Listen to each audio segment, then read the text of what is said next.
Hello दोस्तों, UPSC Hindi के online study platform में मैं निशांत त्रिपाठी आप सभी का स्वागत करता हूं। दोस्तों, कल यूपीपीसीएस की फाइनल लिस्ट आई है सेलेक्टेड कैंडिडेट्स की। उसमें गौरव सर को जिला युवा कल्याण अधिकारी के पोस्ट पर चयन मिला है। कई दोस्तों को और सफलता मिली है। यूपीएससी हिंदी ने कुल 3 लोग का इंटरव्यू लिया था, उन तीनों लोग को अंतिम लिस्ट में चयन मिल चुका है। हम लोग करंट अफेयर की प्रोग्राम को स्टार्ट किए हैं। डेली हम लोग का टारगेट है कि हम लोग 10 क्वेश्चन शाम में आप लोग को 4 बजे के करीब में करंट अफेयर के क्वेश्चंस मिल जाएंगे। जो ये क्वेश्चन है हमारे टेस्ट सीरीज प्रोग्राम से हैं, तो हम लोग कोशिश करेंगे कि टेस्ट सीरीज प्रोग्राम के 10 क्वेश्चन करंट अफेयर को नियमित तौर पर आपको शाम 4 बजे मिलता रहे। जीएस के भी क्वेश्चन आप लोग को मिलते रहे। इसकी भी हम लोग जल्द एक पूरी सीरीज मॉर्निंग में लेके आएंगे, जिसमें हम लोग कम से कम 15 से 20 क्वेश्चन डेली डिस्कस क्या करेंगे। तो चलिए हम लोग आज का जो करंट अफेयर का दूसरा दिन है उसको स्टार्ट करते हैं। Question number 11। क्वेश्चन नंबर 11 है कि हाल ही में जो उद्घाटन किया गया है एकता क्रूज सेवा का, वो निम्न में से कहाँ है। लोकेशन पूछ रहा है कि जो एकता क्रूज सेवा का हाल ही में देखेंगे इसका प्राइम मिनिस्टर ने, पीएम मोदी ने इसका उद्घाटन किया है। और क्वेश्चन पूछ रहा है कि ये है कहाँ पे। तो ध्यान देंगे, एकता क्रूज सेवा के बारे में पहले समझ ही लेते हैं। एक्चुअली अभी रिसेंट में प्राइम मिनिस्टर ने इसको हरी झंडी दिखाई है, और जो इसको हरी झंडी दिखाई है वो बेसिकली दिखाई गई है श्रेष्ठ भारत भवन से। श्रेष्ठ भारत भवन से आप लोग इसका नोट्स बनाते चलिए। श्रेष्ठ भारत भवन से स्टैचू ऑफ यूनिटी के बीच में, स्टैचू ऑफ यूनिटी के बीच में इसको चलाई गई है। अब जैसे ही बात आ जाती है स्टैचू ऑफ यूनिटी की, आप इजीली समझ सकते हैं कि हम लोग किस राज्य की बात कर रहे हैं। ऑप्शन नंबर ए, गुजरात राज्य की बात कर रहे हैं। बेसिकली अगर आपसे पेपर में क्वेश्चन ये पूछ दे कि एकता क्रूज सेवा कितने किलोमीटर तक की है, तो कुल 6 किलोमीटर के बीच में चलाई जाएगी। इस चीज को ध्यान देना है। तो स्टैचू ऑफ यूनिटी और श्रेष्ठ जो भारत भवन है उसके बीच में चलाई जाएगी। 6 किलोमीटर की ये डिस्टेंस है, और इसको हाल ही में प्रधानमंत्री के द्वारा हरी झंडी दिखाई गई। 12 नंबर क्वेश्चन पे आए। 12 नंबर क्वेश्चन है सरल और सुरक्षित अनुप्रयोग सिक्योर एप्लीकेशन फॉर इंटरनेट, जो साई है, निम्न में से किसके द्वारा विकसित किया गया। तो देखेंगे जो साई है दोस्तों, secure application for internet, actually ये सरल और सुरक्षित मैसेजिंग एप्लीकेशन है। ध्यान देंगे, जो साई है ये सरल और सुरक्षित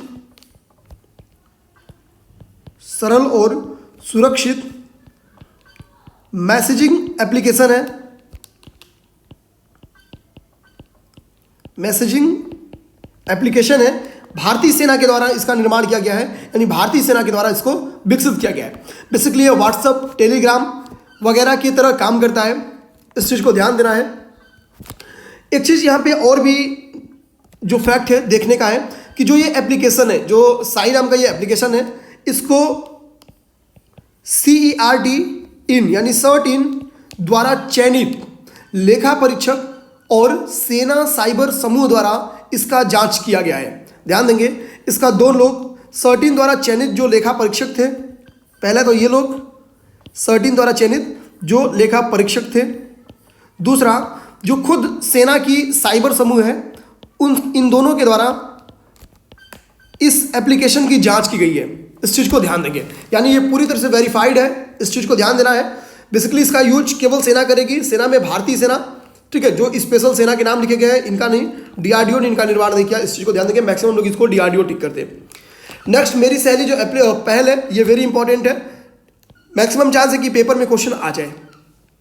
तो जो मेरी सहेली पहल है दोस्तों, बेसिकली ये वुमेन सिक्योरिटी को ध्यान में रखते हुए भारतीय रेलवे ने, और भारतीय रेलवे की एक पहल है, इस चीज़ को ध्यान देना है। वुमेन सिक्योरिटी पे ये केंद्रित एक पहल है।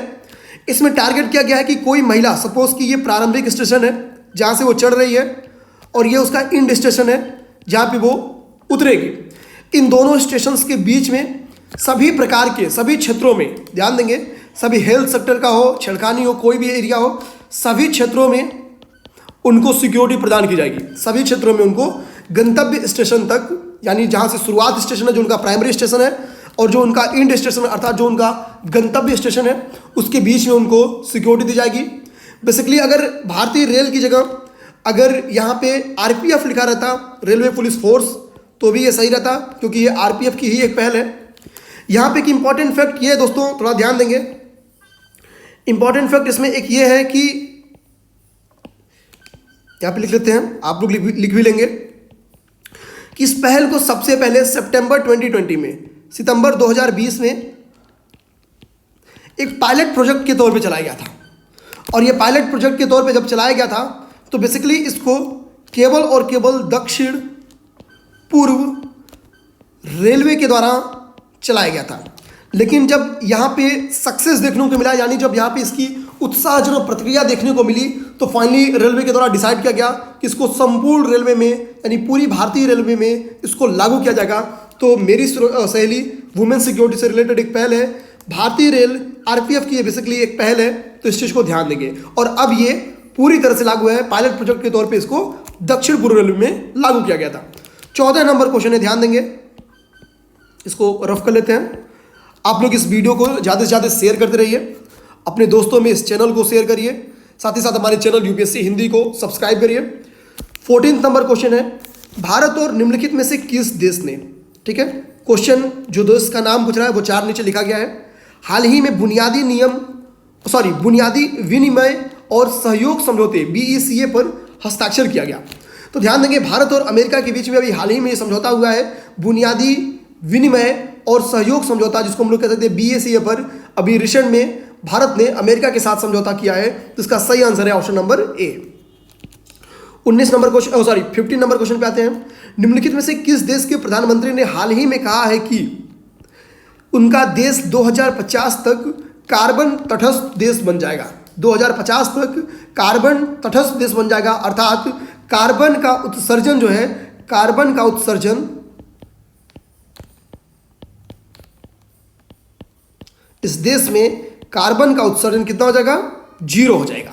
ध्यान देंगे, तो ये टारगेट है अभी जापान का। कुछ देर पहले चाइना ने भी इसको अपना टारगेट बनाया था, लेकिन चाइना का ये टारगेट है 2060 तक, लेकिन जो जापान का टारगेट है वो है 2050 तक। तो ये वेरी इंपॉर्टेंट क्वेश्चन हो सकता है, क्योंकि हाल के दिनों में जीरो कार्बन इमिशन की तरफ कंट्रीज जा रही हैं। तो अभी जापान, चाइना, इन सब ने अपना टारगेट सेट कर लिया है। आगे हम लोग अगर आते हैं 16 नंबर क्वेश्चन पे, तो 16 नंबर क्वेश्चन कह रहा है कि 100 मिलियन साल पुरानी एक मछली पाई गई है। बेसिकली ये किस परिवार की है, एनिगमाचाना गोल्लम परिवार की है। ध्यान देंगे, जो ये मछली बहुत पुरानी पाई गई है, ये एक फैमिली है, जिस फैमिली की नाम है, उस फैमिली का नाम है एनिगमाचाना गोल्लम। ध्यान देंगे, इस फैमिली को हम लोग इसके पहले ड्रैगन स्नेक हेड भी कहते थे। इसका नाम आप लोग लिख लीजिए, इस फैमिली को एक और नाम है ड्रैगन स्नेक हेड। इस फैमिली का नाम एक और है ड्रैगन स्नेक हेड। बेसिकली जो एनिगमाचाना गोल्लम है, ये एक मछली है, बेसिकली ड्रैगन की तरह दिखती है। यही रीजन है कि इसको हम लोग ड्रैगन स्नेक हेड भी कहते थे। तो 16 नंबर जो ये मछली है पाई गई है, केरला में पाई गई है। इस चीज को ध्यान देंगे, केरल में पाई गई है। इस मछली का जो वर्णन है ये बेसिकली कुछ महाकाव्यों में भी किया गया है, इस चीज को ध्यान देंगे। 17वां नंबर जो क्वेश्चन है उसको देखते हैं, बेहद इंपॉर्टेंट क्वेश्चन है। बुमला जो हाल ही में एक बॉर्डर के पास स्थित है, कहाँ है, ठीक है। बेसिकली जो बुमला दर्रा है उसके जो बुमला है उसके बारे में पूछ रहा है। बुमला अरुणाचल प्रदेश में स्थित है। पहले तो जो क्वेश्चन का आंसर है उसको देख लेते हैं। रिसेंट में ये इंपॉर्टेंट में न्यूज में क्यों रहा है, अगर हम लोग ये जानना चाहें कि क्या कारण ये न्यूज में रहा है, तो अभी यहाँ पे क्या है कि एक युद्ध स्मारक बनाया गया है, ठीक है। यहाँ पे एक युद्ध स्मारक का निर्माण किया गया है, और इसी वजह से जो बुमला है अरुणाचल प्रदेश का, ये अरुणाचल प्रदेश जो सरकार है, अरुणाचल सरकार है जो उसके संरक्षण में है, और यहाँ पे एक युद्ध स्मारक बनाए जाने के कारण ये चर्चा का विषय बन गई है। अगर हम लोग को सिख रेजिमेंट के एक ऑफिसर थे सूबेदार जोगिंदर सिंह, ध्यान देंगे, सूबेदार जोगिंदर सिंह, इन्होंने यहाँ पर अपना सर्वोच्च बलिदान 1962 के युद्ध में दिया था। तो ये भी एक इंपॉर्टेंट फैक्ट होता है, इसलिए सिख रेजिमेंट से संबंधित है। आते हम लोग नेक्स्ट क्वेश्चन पे, 18 नंबर क्वेश्चन पे। 18 नंबर क्वेश्चन भी वेरी इंपॉर्टेंट है, आपको साइंस टेक में आ सकती है। INS कवरत्ती के संदर्भ में 2 स्टेटमेंट दिया बताना है। पहला स्टेटमेंट कह रहा है कि प्रोजेक्ट 25 के तहत है। सेकेंड स्टेटमेंट कह रहा है कि कवरत्ती का नाम पूर्व INS कवरत्ती से लिया गया है, जो अर्नला श्रेणी की मिसाइल कार्वेट थी। तो बिल्कुल सही है, कवरत्ती जो है वो INS कवरत्ती से लिया गया है, और ये अर्नला सीरीज की थी। तो सेकंड स्टेटमेंट तो बिल्कुल सही है, इस चीज को ध्यान देंगे। सेकंड स्टेटमेंट सही है, यानी जो इनमें से कोई नहीं है, ये स्टेटमेंट तो गलत हो गया। पहले स्टेटमेंट पे चर्चा करते हैं। पहले स्टेटमेंट ने कह रहा है कि ये प्रोजेक्ट 25 के तहत है। नहीं दोस्तों, ध्यान देंगे, ये प्रोजेक्ट 25 के तहत नहीं है, बल्कि ये जो है INS जो कवरत्ती है, ये प्रोजेक्ट 28 के तहत है, प्रोजेक्ट 28 के तहत है, इसको ध्यान देंगे। और जो ये INS कवरत्ती है, ये अत्याधुनिक हथियारों से, सेंसर से एकदम लैस है। इस चीज को ध्यान देंगे। पनडुब्बियों को पता लगाने में और उन पर हमला करने में पूर्ण रूप से ये सक्षम है। INS कवरत्ती जो है प्रोजेक्ट 28 के तहत जो 4 हमारी स्वदेश निर्मित युद्धपोत थे उनमें से एक है। इस चीज को ध्यान देंगे। प्रोजेक्ट 28 से इसका संबंध है, ना कि प्रोजेक्ट 25 से। आंसर इसका इस तरह से सही हो जाएगा बी। सेकेंड लास्ट क्वेश्चन है कि अक्सर अखबारों में वर्णित बेन्बू क्या है, सॉरी बेन्नू क्या है। अखबारों में हम लोग देखेंगे कि बेन्नू चर्चा में रहा है और पूछ रहा है कि बेन्नू क्या है। बेसिकली ऐसा कभी भी क्वेश्चन आ जाए तो आप लोग क्षुद्रग्रह मार दीजिए, याद रहे या ना रहे। हम लोग इसको समझ लेते हैं थोड़ा सा विस्तार में।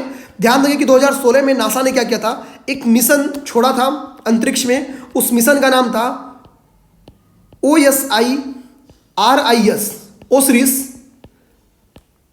रेक्स, ठीक है, ये मिशन का नाम था। ये मिशन 2016 में छोड़ा गया था और 2018 से ये मिशन कार्य कर रहा है। ध्यान देंगे, 2018 से ये मिशन क्या कर रहा है, कार्य कर रहा है। अब ध्यान देंगे, बेसिकली जो ये मिशन है क्यों छोड़ा गया था, इसके छोड़ने के पीछे का जो एम था, हम लोग उस पर अगर चर्चा करें तो इसका एम क्या था कि क्षुद्रग्रह जो है, क्षुद्रग्रह से नमूने वापस लाना, यानी क्षुद्रग्रहों के नमूने को कलेक्ट करना, नमूनों को कलेक्ट करना या नमूनों को लाना, इसका टारगेट था, इसका उद्देश्य था। इस चीज को ध्यान देंगे।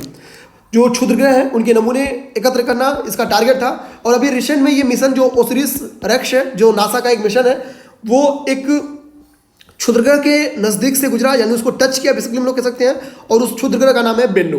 तो ये एक क्षुद्रग्रह है, याद रखेंगे। लास्ट क्वेश्चन, कोलेश्वरम लिफ्ट परियोजना, और यहीं पे हम आपको एक होमवर्क भी देंगे। उम्मीद करेंगे आप लोग कमेंट बॉक्स में इसका आंसर जरूर देंगे। तो कोलेश्वरम लिफ्ट परियोजना, यहाँ पे हम लोग एक होमवर्क देने वाले हैं। क्वेश्चन पहले जो है कि ये कहाँ पे स्थित है, पहले तो यही देख लेते हैं। तो तेलंगाना में स्थित है कोलेश्वरम लिफ्ट परियोजना। अब बात आती है कि न्यूज में क्यों रहा है, हाल ही में न्यूज में क्यों रहा है। तो न्यूज में रहने के पीछे एक रीजन है कि अभी जो NGT है, ठीक है, NGT जो है, NGT ने अभी रिसेंट में क्या किया कि डिसीजन दिया है, एक फैसला दिया है, जिसमें उसने कहा है कि 2017 की जो कोलेश्वरम परियोजना थी, इसकी जो पर्यावरण मंजूरी ली गई थी, ध्यान देंगे, इसकी जो पर्यावरण मंजूरी ली गई थी, किसी भी परियोजना को जब गवर्नमेंट स्टार्ट करती है तो उसकी पर्यावरण मंजूरी लेनी पड़ती है, ठीक है, उसकी पर्यावरण मंजूरी लेनी पड़ती है। तो NGT ने कहा कि बेसिकली जो इसकी पर्यावरण मंजूरी ली गई थी, ये अमान्य थी, बेसिकली ये अमान्य थी। बोली इसके पीछे NGT ने रीजन दिया है, कारण क्या दिया है उसको समझते हैं। NGT के कहने का मतलब है कि जिस प्रोजेक्ट को दिखा के, जिस डिजाइन को दिखा के परियोजना की मंजूरी ली गई थी, इसकी पर्यावरण मंजूरी ली गई थी, बेसिकली तेलंगाना सरकार ने मंजूरी मिलने के बाद इसकी डिजाइनिंग को बदल दिया था। यही रीजन है कि NGT ने जो कोलेश्वरम परियोजना थी उसकी पर्यावरण मंजूरी को अमान्य करार दिया है, और यही रीजन है कि ये चर्चा में रहा है। अब हमको सबसे पहले बताइए कि NGT का गठन कब हुआ था। NGT का गठन कब हुआ था, ये आपका होमवर्क है। और उसकी मुख्यालय कहाँ है, ये 2 चीज, हेडक्वार्टर कहाँ पे है, ठीक है, और सेकेंड इसका गठन कब हुआ था, ये 2 चीज होमवर्क है। उम्मीद करते हैं आप लोग कमेंट बॉक्स में इसका आंसर देंगे। मिलते हैं कल अगले 10 करंट अफेयर के क्वेश्चन के साथ, तब तक के लिए धन्यवाद दोस्तों।